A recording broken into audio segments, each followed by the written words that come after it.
നമസ്കാരം. തൊടിയിലെ ചെടി എന്ന പരിപാടിയിലേക്ക് എല്ലാവർക്കും സ്വാഗതം. നാഗലിംഗമാണ് ഇന്ന് നമ്മൾ പരിചയപ്പെടാൻ പോകുന്നത്. ലിക്തഡേസിയ കുടുംബത്തിൽപ്പെടുന്ന ഇതിൻ്റെ ശാസ്ത്രീയ നാമം കോർപ്പറേറ്റ ഗ്യുനൻസിസ് എന്നാണ്. ഉഷ്ണമേഖലാ മഴക്കാടുകളിൽ കണ്ടുവരുന്ന ഒരു വൃക്ഷമാണ് ഇത്. ഇതിൻ്റെ സംസ്കൃത നാമം നാഗപുഷ്പം എന്നാണ്. കൈലാസപതി എന്ന പേരിലും ഇത് അറിയപ്പെടുന്നുണ്ട്. ഏകദേശം 35 മീറ്റർ വരെ ഉയരത്തിൽ വളരുന്ന വൃക്ഷങ്ങളാണ് ഇവ. 8 മുതൽ 12 സെൻറ്റിമീറ്റർ വരെയാണ് ചെറിയ ഇലകൾ കാണപ്പെടുന്നത്. അത് വലുതാകുമ്പോൾ ഏകദേശം 57 സെൻറ്റിമീറ്റർ വരെ ഉണ്ടാവാറുണ്ട്. 80 സെൻറ്റിമീറ്റർ വരെ നീളമുള്ള പൂക്കളാണ് ഇതിനുണ്ടാവാറുള്ളത്. ഏകദേശം 6 ഇതളുകളാണ് ഇതിന് ഉണ്ടാവാറുള്ളത്. ഒന്നില്ലെങ്കിൽ ഈ വൃക്ഷത്തിൽ പൂക്കൾ അങ്ങിങ്ങായി നിൽക്കുകയോ അല്ലെങ്കിൽ നിറഞ്ഞു നിൽക്കുകയാണ് പതിവ്. ഇതിൻ്റെ പൂക്കൾ കടും നിറത്തിലോ ചുവപ്പ് നിറത്തിലാണോ കാണപ്പെടാറുള്ളത്. പൂക്കളുടെ അഗ്രഭാഗത്ത് ചുവപ്പ് നിറവും താഴ്ഭാഗത്ത് മഞ്ഞ നിറവുമാണ് കാണാറുള്ളത്. വലിയ പീരങ്കിയുടെ പോലുള്ള കായകളാണ് ഇതിനുള്ളത്.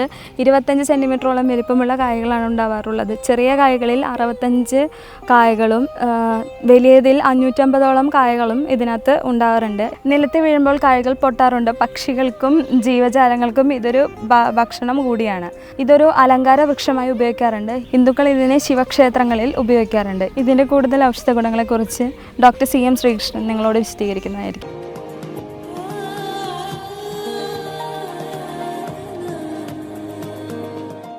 ഈ നാഗലിംഗപ്പൂവ്, നാഗെന്ന് വെച്ചാൽ പാമ്പിൻ്റെ അടയാളം ഉണ്ടാവും എന്നാണ് പറയാം. ഇതൊരു ശൈവമായ വൃക്ഷമായിട്ടാണ് കണക്കാക്കുന്നത്. അതുകൊണ്ട് ശിവൻ്റെ ഒരു അനുഗ്രഹമായിട്ടാണ്. അതുകൊണ്ട് തന്നെ ഇത് ഈ എനർജി കൊടുക്കാനുള്ളൊരു ചെടിയായിട്ടാണ് പറയുന്നത്. ഇതിൻ്റെ ആ പൂവ് സമൂലം വെള്ളത്തിലിട്ട് തിളപ്പിച്ച് ദിവസേന കുടിച്ച് കഴിഞ്ഞാൽ ഈ സ്ട്രെസ് ഒഴിവാക്കാൻ പറ്റും. ശരീരത്തിന് ക്ഷീണം അറിയില്ല എന്ന് പറയാം.